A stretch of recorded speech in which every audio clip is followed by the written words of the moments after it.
se han dedicado este mes, digamos, a dos temas, ¿no? Hablar de la dictadura en la que estamos sufriendo los españoles y de lo maravilloso que es el gobierno de Israel, sobre todo en su trato a la flotilla, de la que han intentado mofarse, diciendo que la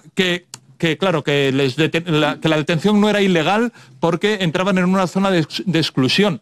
Que es una zona de exclusión, no existe. O sea, Israel no tiene un derecho a una zona de exclusión. Ha decretado que por ahí no puede pasar nadie, como ha decretado que cualquier hospital es un nido de terroristas. Que eso también se ha dicho en las tertulias de Telemadrid. Se ha justificado el bombardeo de hospitales, primero diciendo que no, que había sido un autobombardeo, y luego ya, cuando ya la cosa canta mucho, diciendo que son nidos de terroristas, de esos terroristas que se autobombardeaban según la primera versión.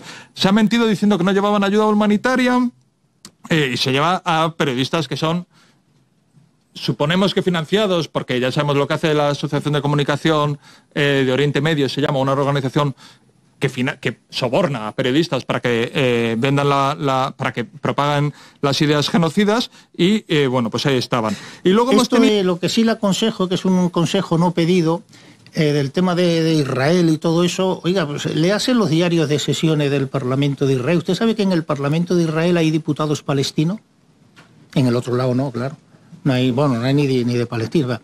Hay diputados palestinos en el Parlamento de Israel.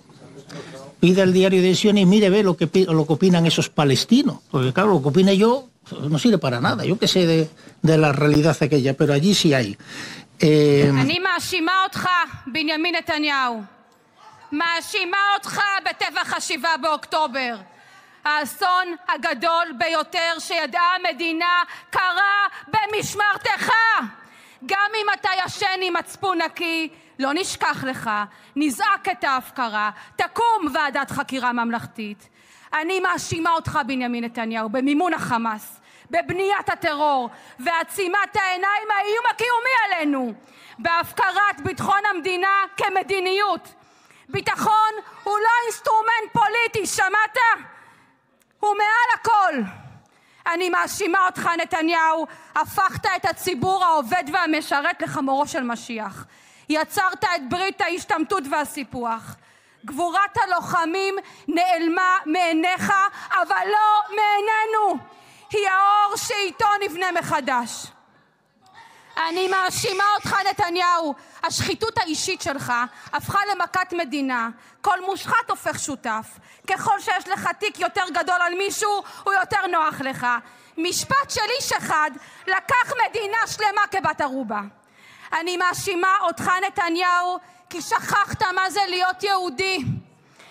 טראמפ החזיר חטופים במקומך, בזמן שאתה, בלי חשומה, התעסקת בלרתום אותו לחנינה. עשרות חטופים נרצחו ונהרגו בשבי, כשאתה לא קיימת את מצוות פדיון שבויים. חסר מצפון ובלי אלוהים. אני מאשימה אותך, נתניהו, הגזענות תמיד שירתה אותך. קראת אותנו מבפנים. הפכת חצי עם לאויב. אז נתניהו, אני המרוקאית, המסורתית ממגדל העמק, אומרת לך, אנחנו נשבור את החומות שבנית. אנחנו ננקה את הרעל ששפכת פה 30 שנה. אנחנו נחזור להיות חברה מאוחדת. אני מאשימה אותך, נתניהו, רוצחים פה אזרחים כאילו הם אבק אדם. משילות, עלק. כשהליכוד מתנהל כמו ארגון פשע, ארגוני הפשיעה מרימים ראש. אני מאשימה אותך, נתניהו, כן, בהקרבת החיים עצמם. אנשים גמורים תחת המציאות הכלכלית. לא יודעים איך להיכנס לסופר ולשלם חשבונות. הכל פה הפך יקר. רק החיים תחתיך הפכו לזולים עד כאב.